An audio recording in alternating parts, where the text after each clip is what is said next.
Hello everyone, and this is going to be a generalities video. If you're new here or aren't familiar with this, I just basically share a bunch of hot takes and look at political ramifications as well as cultural ones and just interesting things that I noticed since the prior installment. So, if we're going to, although this is a little bit late, if we're going to be honest, wanted to get this one out more towards the beginning of the year as a kind of year roundup, but it wasn't in the cards for me. So I'm going to really rehash since the election and start from there at the midterms, where certainly disappointing, at least to me, in how I predicted the House and the Senate both going to the Republicans. This didn't really happen, even though there is a slight majority in the House and some interesting concessions that were allegedly given for Kevin McCarthy getting the speaker role.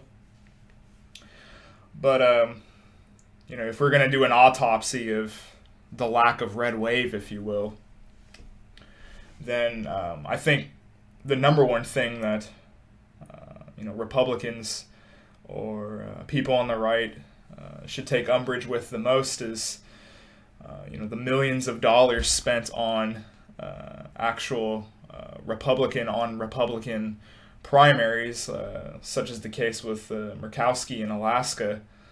Um, if we could have seen a scenario where the funds were unbolted for someone like Blake Masters in a more uphill battle and somewhere in a more battleground state such as Arizona, this simple allocation of funds could have flipped this state in general. But such is the case. It was like $7 or $8 million spent on this Republican race. It's pretty easy to see how there's no real need for a elaborate conspiracy on how this is an obvious blunder, or in the case, in my humble opinion, the establishment still not wanting to affiliate or entertain Trumpism and those sort of ideas, or America first. But if there was going to be a silver lining, I think, in my opinion, not having both the chambers can be useful in 2024, of course, because as we expect with this sluggish economy to continue to be that way, or continue to recede back, we're in anticipation for a recession. We're just not sure how deep is the consensus really, you'd find. And so, seeing for 2024, there's kind of a blame game that will be played, and actually kind of, is useful for the Republicans to not have, both chambers in this scenario, simply because they won't, be cast out and blamed for, your normie, pragmatic, average American who, is just really looking at, the price of eggs and milk, and, who the leadership is at the time.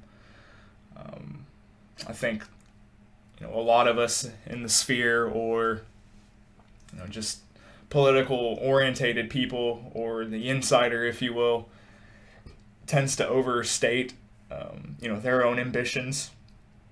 And, you still have a malleable, if you will, independent block of voters in America, although it is a much less share, I would say, at this point, given the cultural paradigm of, political ordinance and loyalty towards it in a sort of religious or even spiritual way.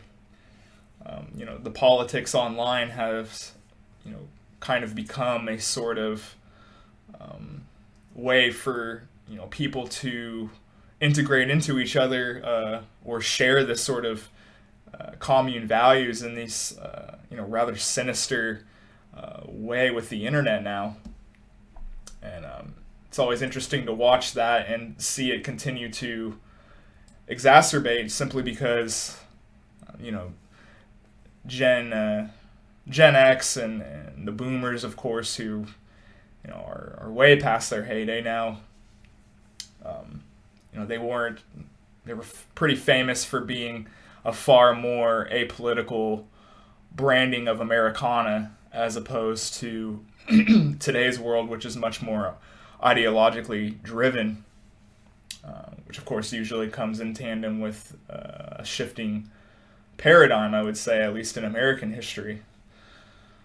But, one of the interesting statistics, though, that I grabbed recently that I thought was interesting was the white share of demographic voters and how, if you compared, white Republican turnout and percentage values, if you will, towards, something like Reagan's run in the 80s and the midterm elections then, it's largely still the same share that it was, but of course this is giving less dividends as America becomes more multi-ethnic, multiracial, and less evangelical and white. So we see this 58% that would have got Reagan elected did not work out for Trump, and it was about the same. Now, of course, you could look at election problems in 2020. This is going to be on YouTube, so of course. But if you looked at Maricopa, of course, in this midterm election, there's a lot of rather sinister suppression going on. That's pretty out in the open now, I would say.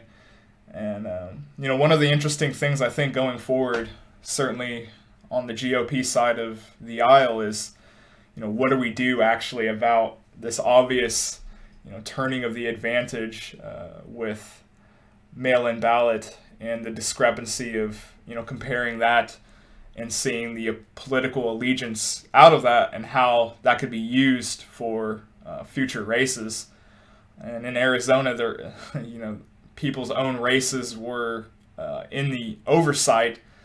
And so, trying to tackle this issue, trying to deal with voting ballot, which there was a lot of red states, I think even maybe my own, or at least tried to, go back to a sort of pre-pandemic time period where, voting in person was much more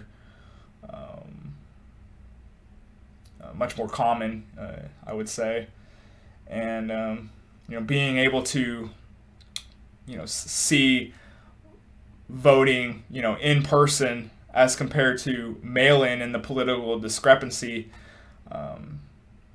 Obviously, this is, favoring the left or the Democrats, of course. But, you could argue, of course, that in the future that'll be useful to know this sort of biasness within how one votes or is expected to vote. Could also, turn the tables, which of course can be rather useful. Of course, if you ask me, I would want to scrap towards a more, pre-pandemic time period, considering the establishment has tried to do this weird thing now where they're, trying to pat themselves on the back for a job well done over the course of locking down the country and, causing a massive recession. But also, trying to still play the card that, we're in the middle of this pandemic still. And so it's kind of a schizo attitude, really, of, trying to take credit, but also trying to prolong emergency declarations. As I think the WHO recently said that this isn't over, and I can't believe the people who are given power for causing these emergency situations to begin with, or taps into that state of exception, if you want to get Schmittian about it, and how they would probably not give back the reins of power if such a declaration were to expire. And so, of course, we saw with the Veritas leak in the last couple of weeks, we're increasingly in this world where there's different disciplines, in tandem with the state sovereignty and these exceptions, if you will, trying to get really this sovereign's attention or derive it, within this mass democracy, and the propaganda that is necessary to be able to do that. Ernst Junger's, which of course we did on the channel a couple months ago now, and the example of the antenna towards state media comes to mind, certainly. But one of the other things and insights that I thought was really interesting after the midterms, of course, if we're moving along here, was this cycle or simulation, as I would put it, of these reinforcements of small positive victories followed by defeats or blackpilling, if you will.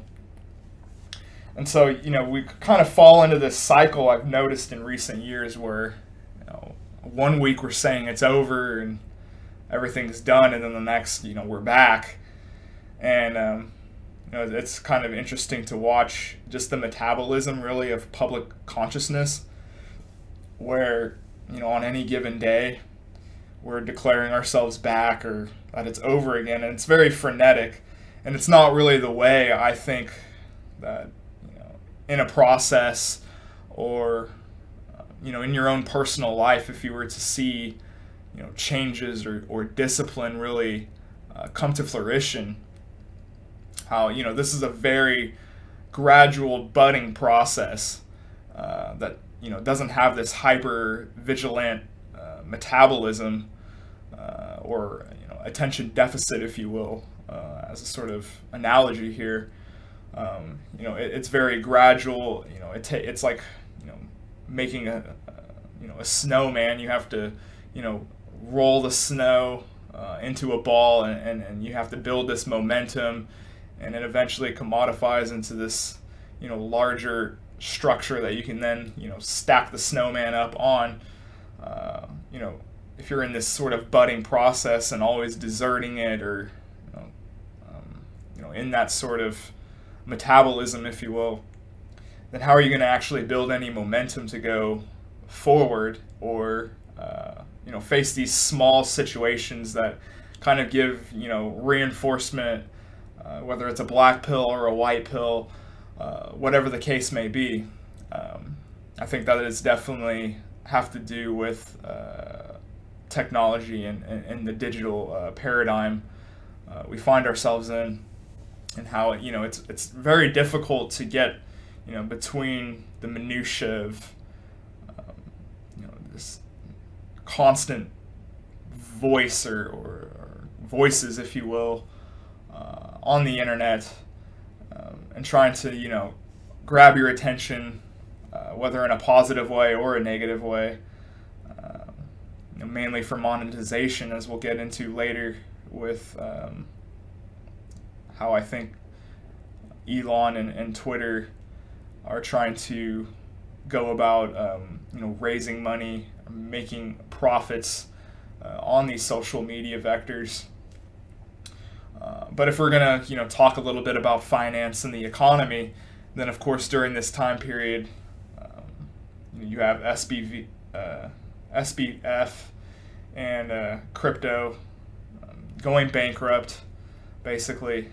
And as I flirted with on the channel before about my thoughts on virtual currencies, although I think that it's a interesting and forward-thinking idea. What was actually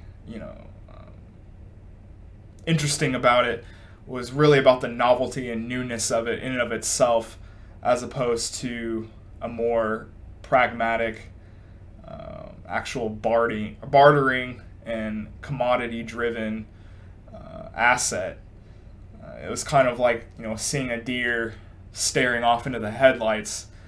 You think you have this sort of fresh, new concept and idea, and but that's really it. That's the selling point of it in and of itself. And I think there's a lot of interesting parallels to that and Baudrillard's philosophy with the simulation, or even Derrida with the supplement, which is another thing I've been thinking about a lot lately. How there's just this constant need for supplements, especially in American culture, where you're constantly replacing past signifiers simply for trying to find something new or something novel, instead of actually having a real aesthetic appreciation for something. It's simply just carted out as this sort of new thing that you need to jump onto now or get left behind, which is increasingly more obvious, I think, in culture and under the auspices of technology always changing the messages within our discourse, and how we talk to each other really in general. But one of the things I also found interesting lately was, of course, with the Biden scandal, which, by the way, just to put that out there now to sort of preempt what's likely going to happen over the next year and a half or so with regards to that. Biden very likely will be pushed under the bus for this. Now, I don't think he's going to end up in some jail cell or anything. Let's not be silly here. But I think it will stop him from running again. And I think one of the traps that they will try to use within the media, and especially the anti-Trump media, is, if a spade for a spade, basically, if Biden's willing to concede wrongdoing and leave the political game, then why wouldn't Trump do the same thing? And of course, this is a false dichotomy. Trump was the president when he got these documents. He had the authorization to be able to declassify them, as we termed it, whereas Biden, over a multitude of different positions, and these positions did not grant those same powers. These aren't the same at all. And so it's going to be interesting to watch that kind of develop and bud out, I think, or it's something to pay attention to going forward. You already kind of see it developing. But one of the things that I haven't talked about on the channel in a long time that could be interesting is what I think is, the saying what isn't said. And so I think in this example with Biden, what the left is really trying to say, or his former supporters, is this guy's a lame duck. Nothing's getting done. This is not a fruitful presidency by any stretch. At best, it's a referendum of Trumpism, if you will, or certainly if you ask them. And so, we have to get this guy out of here. There's a good chance that he would lose head-to-head in 2024 against Trump. And so we have to get him out of here. And so this is the way to do it. And, this always applies, especially the higher profile you get, when someone needs to be sunsetted, at least in the public sphere. You don't say what's actually, said, that I just did. But, you have to read between the lines, and it's a very alienating thing, I think, in our culture, where, you have high-profile people, getting taken down for whatever reason or canceled, and it's never for what most people are actually thinking. It's some other reason, or some other argument, and so it's the unsayable. If we're going to use Wittgenstein's terminology, although it's not really the same concept, but I think it's kind of interesting to put that out for as a cultural idea of the unsayable, where you, like I said, you have these different talking points that are kind of in the background of what people are really thinking, but what isn't actually allowed to be said, and so it has to be supplemented, if you will, with these other things. Out of the Biden skeleton closet, if you will, or even the Trump impeachment, if you want to take it on the reverse end. Why did the left want to get rid of Trump so bad? Was it because of the Mueller probe, or was it because they thought he was a fascist? Of course, it was the latter. And but you couldn't really say that insofar as like giving that up as a strategy. But nonetheless, it's what they were all thinking. And so I think the same applies, but of course to varying degrees with the establishment and some of the heavy hitters within it. So the unsayable, something to maybe keep your eye on. And so if we're going to then focus to the Twitter buyout with Elon over the past couple of months, one of the things, of course, that everyone honed in on, if you will, is, of course, the premium Twitter, if you will, the pay for it as you go check mark. And, while we can, make a bunch of jokes about that and using a site that was free and adding membership for it just really for status and sort of symbol, I do think that it is actually a better alternative, I would argue, than what we've seen on the internet in the past decade or so with AdSense, where you never really see anyone talk about how corporations are able to call down onto content creators and take away their paycheck or whatever the case may be, and how the AdSense is really at the center of how that happens with content creators trying to make a living off of whatever the case may be, but ultimately being subservient to corporations that they don't even necessarily have a partnership with. They can just say, well, you have this person platformed, or shareholders don't really like that, and they can just arbitrarily declare this on to people they don't like or people they don't have allegiance to. And so I think trying to get away from that, and perhaps these scenarios with the $8 premiums that you can buy or not buy, or have that option, is better than simply taking the call down from some corporation or multinational corporation that probably doesn't have any sort of vested interest in the actual content itself. They're just looking out for themselves, really.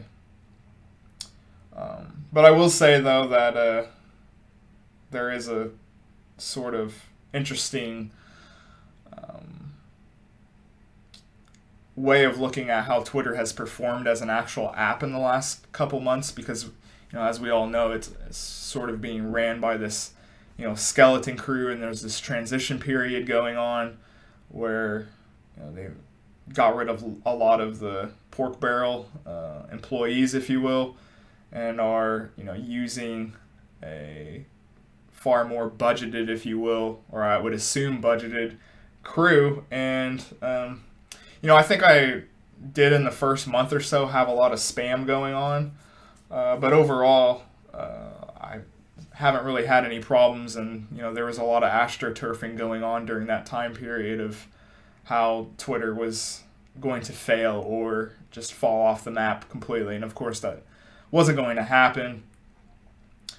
And there was really funny reactions and memes to comparing that room of Elon's new crew as compared to the one prior.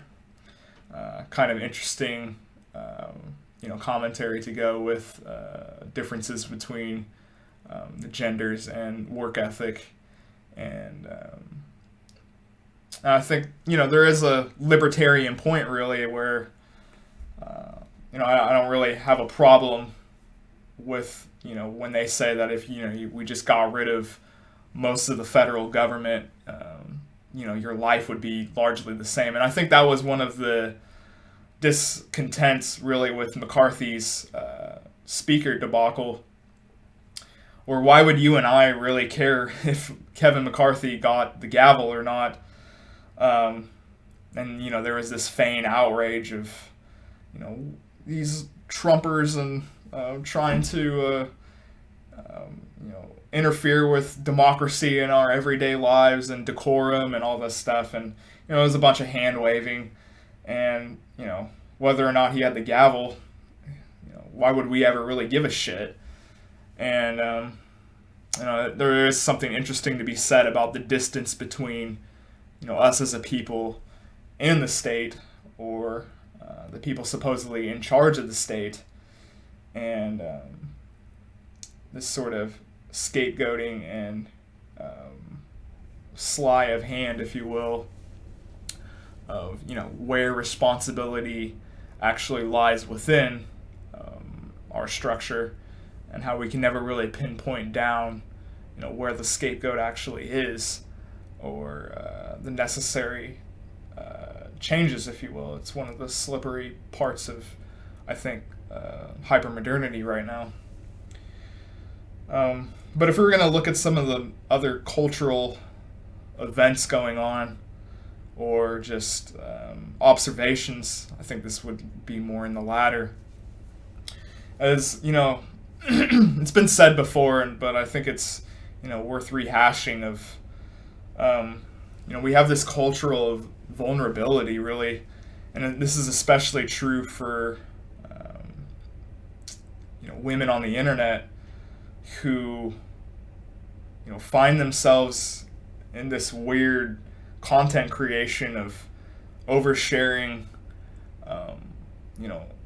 on the internet, which of course applies to men as well, but in particular toward their vulnerability.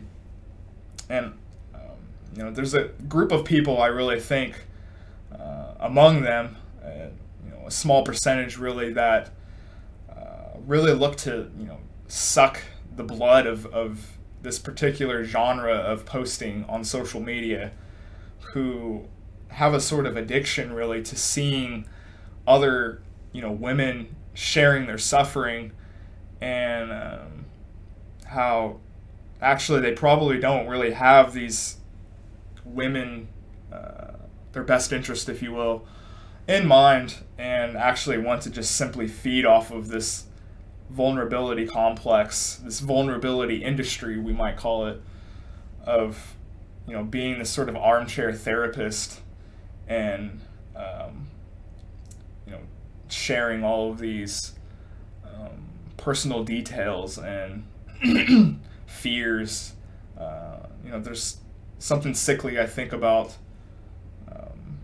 not the concept of vulnerability, of course. I don't want to slip into something that's less than reasonable, I suppose, but more into these are ultimately strangers, and people that you don't personally know, or have a sort of gravitation in the real tangible concrete experience of the world, and it's this sort of digital realm. I'm always interested in that polarity, of course, and sharing vulnerability, especially as a woman, which can be a very attractive thing to men, of course. Vulnerability and compassion and sort of these feminine concepts. That's a personal. There's a need for that on a personal basis. It's not something that should just be displayed all over the internet towards these strangers or these vultures, if you will. And I think that just goes to show that there is a lot of quite frankly lonely women as well. Obviously I'm very interested in male depression and young men in today's world, which by the way culturally we see all the time. If you have any sort of concerns about this stuff, you're told why do you care, and it's weird that you care, and there's this sort of outrage, this performative outrage of it's wrong to care. It's wrong to care about the future of your country, of your people, of your neighbors, and so that's kind of an interesting development to see where any sort of emotion at all really at this point, which stem from when we were children, the "you mad bro" on the internet. It's kind of culturally disseminated beyond that now to where any sort of emotional reaction, any sort of passion has this sense of vulnerability to it, where you should be discarded because you care. It's very sinister, I think. One of the other happenings that totally was forgotten about, which I think is very disconcerting, considering the ramifications at the time, was the Poland NATO World War III scare, where we thought that a Russian missile had landed into Poland and was attacked by just some anonymous poster. And it was very interesting to see that the people who are constantly worried about vetting sources and fake news and misinformation on the internet almost brought us to the brink on a 4 p.m. on like a Tuesday, or it was like a Tuesday or a Wednesday. I think it was one of my days off. And over the span of like 2 hours on Twitter, which is also just shows the blinding speed that hypermodernity puts us all in this fast metabolic response rate towards any sort of danger or reinforcement, if we want to use those terms earlier or abridge them there. Even in having this sort of technology of being able to communicate, 1 o'clock it was reported that this had happened, and by 4 o'clock we had established it was for naught, and it actually wasn't a Russian attack. But you had 3 hours there of just chaos on social media, really, and billions of people were responding, or at least seeing it in the span of just an hour or so. And again, it just shows the nightmarish speed at which we're able to communicate to each other. And if something is wrong, then this brings up the catastrophe threshold, I would say, of having a sort of miscommunication from this mass communication and speed at which it comes about. And so that was very concerning when that happened, or at least I thought. But moving on, there is a really interesting discussion that Peter Hitchens and Carl Benjamin had with regards to, of course, immigration and Hitchens, largely saying that Britain's a loss, and it should be abandoned as a project, really. Move on from Britain. And of course, Carl was trying to explain how there's actually a fault, really, of abandoning your homeland, abandoning your own backyard. If you're not willing to defend your own backyard, then what is this for? And one of the things that I think could be brought up more is, especially for nativists or nationalists, is that I don't think that discerning where your thrownness, if you want to use Heidegger here, and looking down upon where you were thrown at, or your Dasein, and how you interact with it, usually can be pointed to low self-esteem, low confidence, hating your own settings, hating your own, or having an antagonism towards your cultural background. I don't think this is redeeming at all, and I don't think it's going to live past today's world. I'm willing to bank that in the long haul that this will be seen out as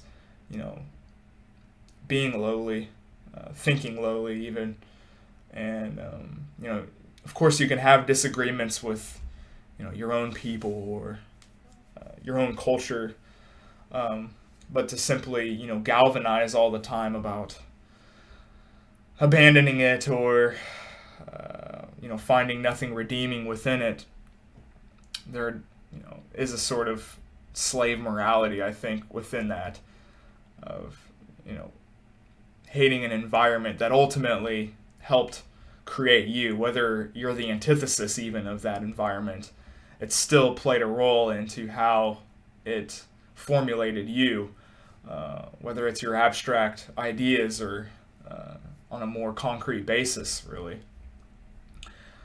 And so, yeah, I find nothing redeeming about that, of course. But when it comes to Hitchens, and if you want to throw in the Andrew Tate situation even in here, I think one of the messages I would really send out is how, for the most part, I agree with these people on a lot of things. And so, the scenario of, punching right, while I do think that there is, a necessary need of critique, and I do think that in this current world that we live in, critique is seen simply as a negative. And someone more philosophically sound, I would argue, can see that critique actually can come from endearment in a lot of ways. Spengler, for example, has this reputation of beating up on philosophers, especially people like Kant. But I think there was an underlying admiration even of one's own Dasein, one's own place within a spring civilization, a late cultural phase. These are parts of his organicism of how civilizations work or function, and they all deserve their place. So yeah, he beat up on someone like Kant a lot, but that doesn't take away that Kant was still a genius. And so I think a lot of the times when people think of critiques, they're not thinking, of course, about it in a sort of philosophical endearment. Trying to, you can pay homage, of course, famously within philosophy. French thinkers always, pay homage to Descartes, sorry, and not one of them wouldn't shy away from critiquing Descartes, though. Beating up on Descartes is about as, at least in philosophy, is about as traditional as it gets now. And so, you can critique and also admire, or even it requires a sort of admiration to be able to critique and actually understand someone's arguments to fully grasp and disseminate with them. And but if we were going to actually go over some of the critiques I do have of people on the right, even though we shouldn't punch right, it's definitely this weird dichotomy I see around all the time as a group, where conservatives are far more likely to take biological ramifications seriously with regards to racial differences. Actually, no, scratch that. Sorry. There isn't. Whereas when it comes to the gender question, of course, there's mountains of talking points about, there are two genders, and, we all know those arguments. But nonetheless, when it comes to, racial differences, or, seeing race from anything different from, a color blindness on the right, of course, you only have these two options, which is, quite interesting. You can either be, a supremacist, or you have to be colorblind. You can't look to conserve or admire even, racial differences between groups of people and want to actually sustain them, as opposed to, bringing us all into this, digital consciousness that we find ourselves in, or, these cliches, these never-ending cliches that don't really aid anyone. And so it's kind of interesting to see that, we live in this time where, the phenomenal postmodern teaching, or ethos, if you will, of plurality seems unfinished insofar that, taking into how biology would factor in downstream towards ideological ramifications could play a role. Everyone kind of has this synthesis, really, of Nietzschean will to power and seeing power dynamics even as a sort of will put together with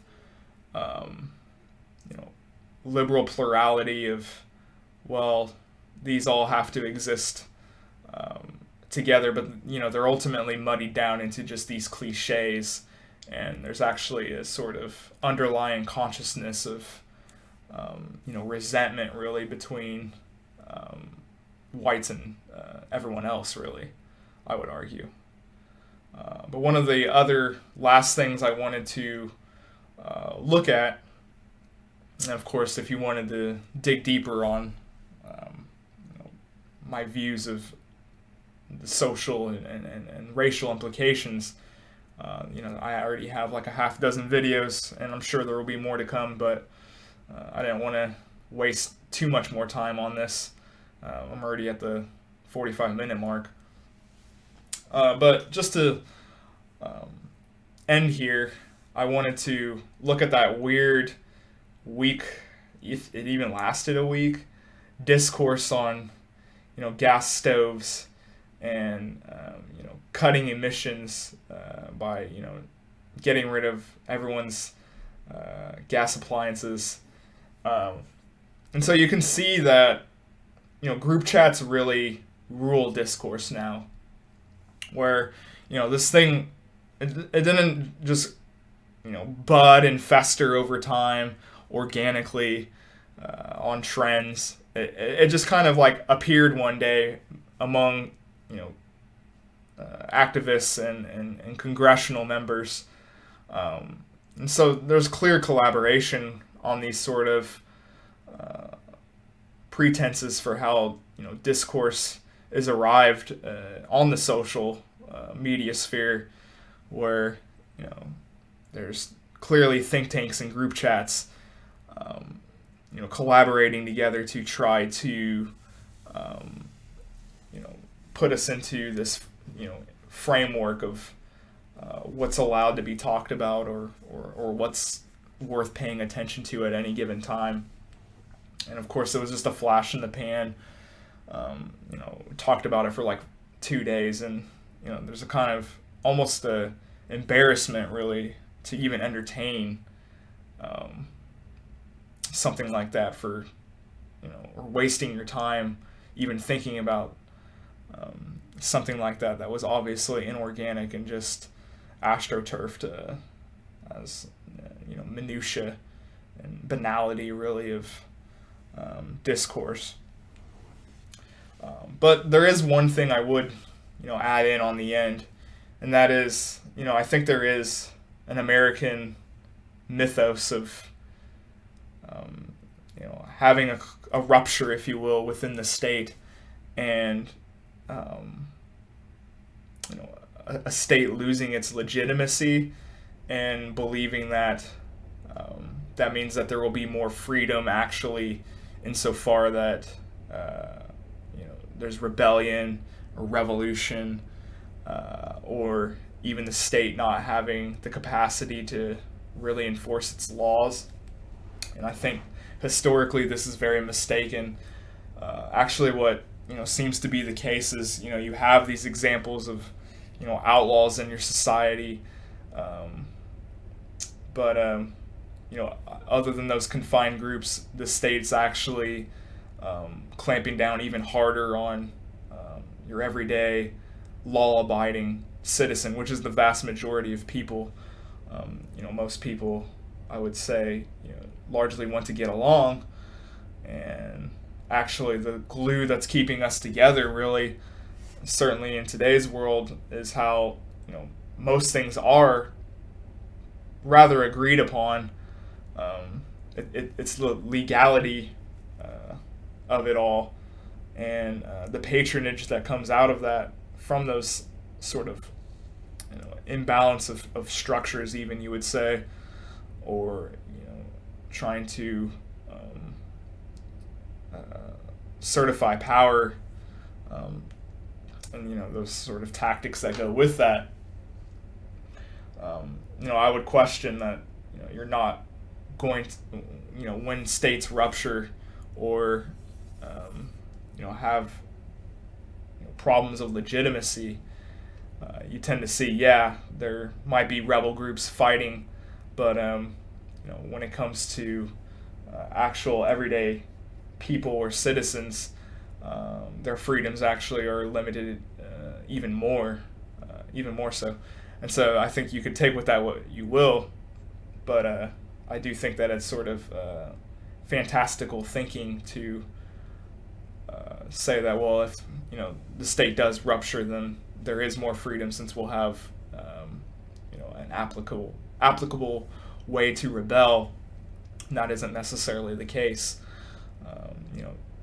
Disagreeable people, maybe you and I, or watching this video, we might be at the forefront even of disagreeing with the establishment, or trying to do our thing, but the grand majority of people, it's usually a foot to the neck. Certainly the stakes would be high if you do rebel, or go about something like a forest passage with younger. But I wanted to wrap up this video now. It's been almost an hour. I don't want to scatterbrain all over the place. But yeah, guys, I hope you guys enjoy these. I do like making them and trying to bring political theory and philosophy, into something concrete, and in real world events. There's a constant need, really, especially in the scene right now, to just try to defend philosophy, or defend these so-called higher ideals, if you will, or even being well read, against everyday life, where I think, of course, trying to spread the message that they start from the higher end and then trickle down, or at least there's a more to the dialogue than simply rejecting philosophy, or trying to use philosophy actually as a way to make your lifestyle as such. Which is another thing, an observation maybe to end on as well, is we seem to see more and more that discourse around here is largely about trying to get a lifestyle that you want or you believe in, which is against the establishment, or at least said to be. I would argue sometimes, though, that it's actually probably playing into their hands in some ways. But anyway, I wanted to end it on that note. Make sure to like, comment, subscribe, and I'll see you guys for the next one.